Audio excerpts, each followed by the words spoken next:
Mayor, magandang hapon po ulit. Kanina napanood po namin yung Facebook Live niyo na galit na galit. Parang hindi your miss ko yung nakita namin kanina. Parang meron kayong in-inspection ng isang construction site. At Yes. pinakandado nyo, pinauumpis kayong mga equipment doon. Ano po yung context doon? Ano po yung kwento sa likod doon? Bakit po ipinatigil nyo yung itinatayong proyekto ng isang congressman? Ang initial, kasi magpapatayo kami ng bagong library. Sa nakita ko, biglang giniba yung basketball court doon na pag-aari ng lungsod ng Maynila. Tinanong ko, Sendres, kung may permit pa. Wala daw siyang alam na nabigyan ng permit. Tinanong ko yung taong bayan, yung chairman, ang sabi, project daw ni Congressman Joel Chua. Paano nangyari yun? Walang permit. O, paano nangyari nag-iba nila yung property ng City of Manila? Sana punta yung property, yung mga bakal. Pag-aari yun ng lusod may pananagutan pa yun sa CGSO. O tapos, biglang tatanggalin nila yung mga daycare center at saka senior citizens office ng City Government of Manila. O ngayon, I challenge Congressman Joel Chua to investigate himself. Sinabi ko na sa inyo may gobyerno sa lungsod ng Manila and it is called City Government of Manila, not City Congress of Manila. Sa totoo lang. O ngayon, pina-arresto ko lahat yung mga tao doon at kinukumpiska namin yung mga gamit.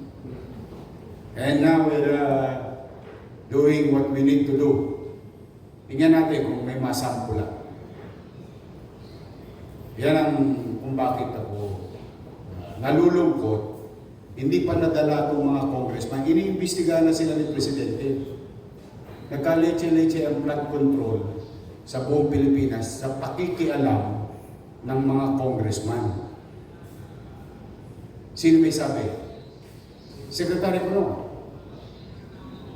Diba? Inamin na nila Ang trabaho ng congressman, gumawa ng batas, hindi magpagawa lang ng kung ano-ano. O ngayon, kung magpapagawa kayo, katulad ng ibang congressman dito, na nagpapaalam, humihingi ng permiso sa building official o sa city engineering, ina-aproba naman namin In fact, I'm gonna tell you, yung di masalang, di ba isasara, gagawin ng DPWH, o humingi ng permiso sa amin, o nagbayad ng buwis, 504,000 pesos. O, anong ibig namin sabihin? Pag magpapagawa kayo, humingi kayo ng permit, building permit.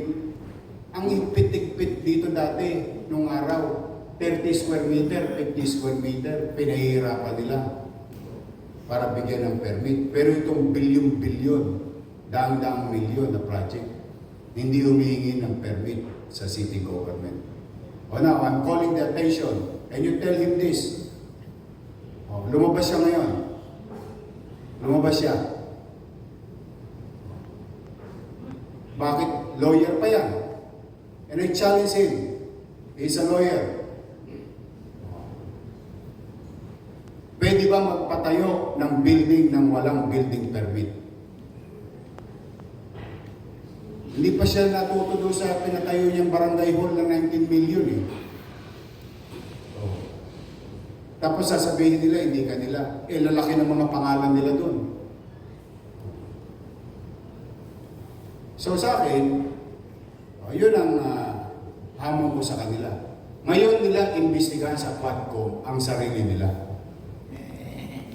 Totoo. The sauce for the gander should be the sauce for the goose. Tanong ko lawyer yan. Itanong mo sa kanya, ito po tinatanong ni Yorme sa inyo. Congressman Joel Chua, Attorney Joel Chua, pwede po bang magtayo ng building nang walang building permit sa City Hall? He's a lawyer, I am no lawyer. I may be wrong. Tapos nadurog. Tapos na-disenfranchise yung mga mamamayan namin. Mayor ba siya? Baka lang nahihirati sila, nasanay sila nung nakaraang panahon na nagagawa nila yung gusto nilang gawin. Hindi. Kanina naawa ko doon sa mga matatanda. Pero mo alam mo ginawa, pare? Pinatayan ng kuryente. Tapos pinalalayas. Nino? Nung kontraktor. Nino? Ni congressman. O dahil sa wala silang permit, pumasok sila sa amin, sa property namin, kaya kaya ngayon nilock namin yung at pinakakasuhan namin. O ngayon, hinahanap namin kung ilang milyong piso yung property giniba nila without, ito pa isa, Congressman Joel Chua, pwede bang mag-demolish ng walang demolition permit? That is my challenge to them. O you tell that to Congress. Sinabi ko na, in-interview na ako sa bilyonaryo, kung naalala ninyo. Sinabi ko na yan, pa-abiso na ako. Baka kala nila, mga superman sila dyan. Basta ako, may pananagutan sa taong bayan. Abusado yan mga, katulad yung isang congressman pa doon sa District 2, yung Sunog Apog Pumping Station. Wala rin. Yan ang nangyayari, base doon sa tanong mo, bakit hindi mag-iinit ang ulo ng mga mayor? Bakit? Pakiramdam nila kasi, sila na ang pinakamakapangyarihan na taong gobyerno sa buong Pilipinas. They can do what they want to do because they are congressmen.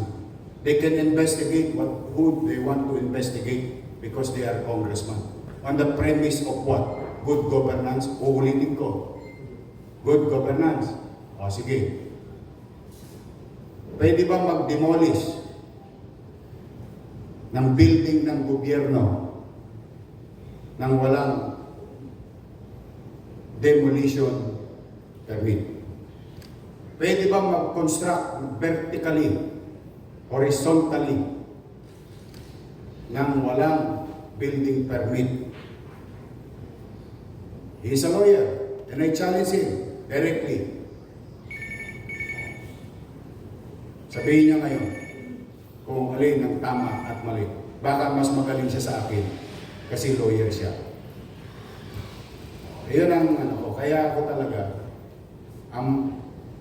basta ako, proteksyonan ko ang karapatan ng mga taga-Maynila because that is my obligation. Now, kung hindi sila hihinto sa pang-aabuso nila sa kanilang kapangyarihan, papapanagutin ko sila. Hindi ako, no hard cause ako sa kanila. Sa totoo lang. May gobyerno na sa lungsod ng Maynila. Anong araw baka nagagawa nila, nabubola-bola nila yung mayor. Isa lang po ang gobyerno sa Maynila. Ang pangalan, City Government of Manila. Headed by local chief executive. Tapos, ang usapan. Ayun po ang tukong ko dyan. Kaya ganyan ang damdamin ko. Okay na po, boss. Thank you guys. Okay. Thank you. Thank you. Thank you.